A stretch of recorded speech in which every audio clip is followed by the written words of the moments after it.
This is Orlando Sentinel Now.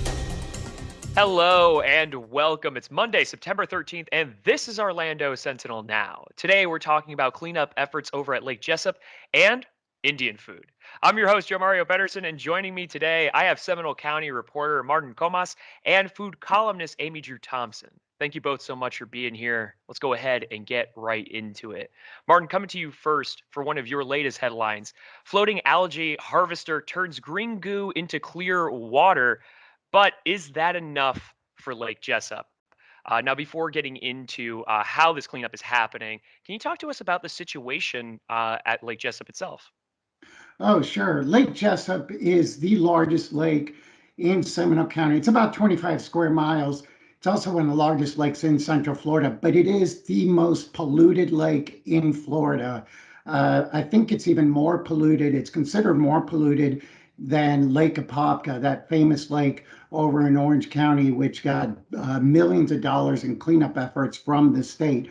Now, Lake Jesup is tucked between Oviedo in Winter Springs. And the way it got so polluted was about 50 years ago. Wastewater treatment plants started dumping wastewater into the lake. There was also some farms around the lake that also brought in a lot of fertilizer, phosphorus, nitrogen into the lake. And a lot of the water, when the State Road 46 causeway was built at the north end of the lake, it cut off a lot of that, natural cleansing water flow that would come into Lake Jesup and then would flow out and provide that clean cleansing. And, since that was cut off back in the mid 1960s, it's really turned Lake Jesup into this stagnant and just what some call a putrid, the water just sits there. And because the water just sits there, it stagnates and there's no way to get rid of that algae. And so what's happened over the decades is just that all this algae, phosphorus, nitrogen has fed this algae, and it's just created just a lot of debris down on the floor of the lake. And, several decades ago, it was about 20, 30 feet deep, and it was just filled with striped bass, all kinds of fish. It was ducks, eagles, hawks used to come into the lake and feed off of the lake.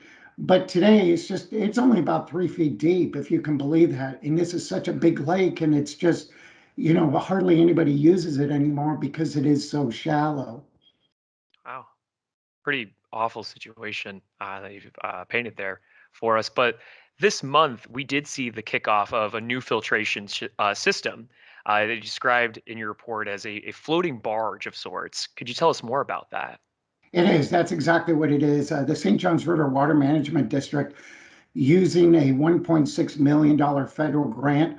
What they did was over the decades, they've tried different things. They've had different studies. Well, how do we clean up Lake Jesup? And so this is their latest effort to do that. And what it is, it's exactly like you said, it's a floating barge. And on top of this barge is what's called an algae harvester. So there's a long hose that drags behind this barge and it moves around. It just floats around Lake Jesup and it sucks in water, about 100 gallons per minute.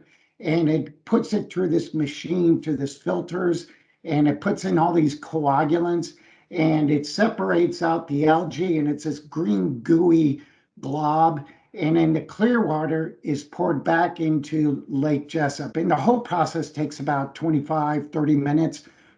And then that green glob, all that, nasty goo is then loaded onto trucks and it's taken out to a county wastewater treatment plant.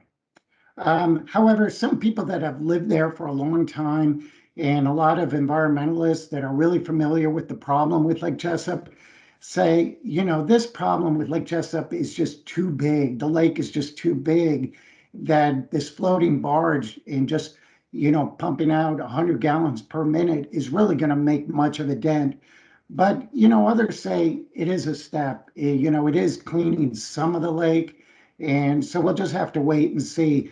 What a lot of people say, what a lot of very knowledgeable people say is that, what they should do is open back up that water that comes from the St. Johns River and then open that back up and let the water just come in and naturally cleanse it, like what happened decades ago and even in prehistoric times. And eventually the lake will be clean. However, that's not going to happen in our lifetime, the cleansing, because it would take about 100 years for that to happen. Certainly a situation we'll continue to monitor regardless. For those of you who are interested in finding out more, take a look at Martin's work available right now at orlandosentinel.com. Martin, thank you so much. Thank you. All right, I want to move on now over to Amy Drew. Amy Drew, in your latest column, you take a look at Indian food that doesn't have curry in it. And before we get into those foods, I wanted to ask you, why did you decide to jump into that discussion this week? Well, a few weeks back, and this was pre-season preview, there had been a Washington Post humorist who had written about foods he doesn't like, and there was a little bit of a blow up after it because he sort of pigeonholed Indian cuisine into one dish, which is curry. And so I thought this would be a really fun opportunity to sort of showcase so many of the things that aren't curry, because Indian takeout is a big one in my house. And my youngest daughter doesn't like curry, and yet Indian food is her favorite. So, Well, there you go. So, getting into Indian food, you explored 5 different ones in your latest column. I want to get into a couple here. And the first one I wanted to ask you about is the samosa. I think that everybody is pretty much familiar with these. As Ms. Jane said from Tabla, Indian restaurant in Winter Park, she called it the national appetizer of India. She said, everybody knows these. They are usually, more often than not, you see the peas and potatoes, vegetarian filling. But even in India, you go all over the country to all the different states, and each one does it a little differently. There are different fillings, there are different pastries. It's the same basic idea, which is almost like a pyramid shaped empanada. If you're familiar, it's a pastry shell with a savory filling. But there are even restaurants that do dessert fillings on samosas. So, people are having fun with them. But I think it's the one that most people are familiar with. I would probably agree with that. The other one I wanted to ask you about, though, is papdi chaat. Oh, yeah. Papdi chaat is so delicious. It's this wonderful layered street food. They sell this in India. You're out shopping, you want to grab a bite to eat. There are vendors there. It's made fresh, so you can get whichever ingredients you like. It starts on the bottom with papdi, these little crackers that are seasoned crackers. And on top of that goes garbanzo beans and potatoes and chutneys and yogurt sauce and all kinds of different spices. And it is amazing, and I like it really spicy. So, for those who are also big fans of spice and just Indian food in general, or maybe they're willing to explore, where can they find some in Central Florida? Oh my gosh, where can't you find some? There are so many good Indian restaurants here in town. One of the places that I featured, of course, was Tabla, which is one of my absolute favorites. They are a Foodie Award winner. They have 2 locations. One is on Park Avenue, Winter Park. The other one is in Orlando. Same executive chef in both locations. Phenomenal food. Well, there you have it. For those of you who are interested in finding out more about that, be sure to take a look at Amy Drew's column right now at orlandosentinel.com. And for those of you who just can't get enough of Amy Drew, if you're looking for even more Amy Drew, turns out you can get more Amy Drew Fridays, 4 p.m., real time radio 1041 with Jim Colbert. Amy Drew, can you tell us about this show that you're going to be on? This is so much fun. They do the show every single day, and I was so honored that they asked me to be on. It's on Fridays. It's about a 10-minute segment called Primetime Kitchen. For many years, Jim has been on the cutting edge of Orlando restaurants, and he's just dialing that back a little bit. And so he has asked me to step in and have the foodie chats with him every week on Friday. It's going to be really fun. This week, I made them all eat bugs. So stay tuned for more of that. And as we talk about some of the great restaurants in town and some fun things that people are doing out there.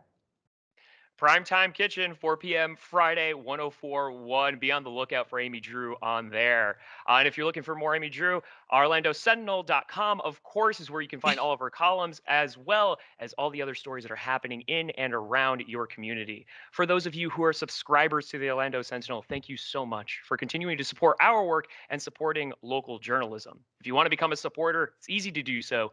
All you need to do is visit orlandosentinel.com/subscribe. But as for OSN, that will do it for us today. A big thank you to Martin and Amy Drew for keeping us filled in what's going on in our community. We'll be back again with more news tomorrow at noon. We'll see you then. Stay healthy and stay safe.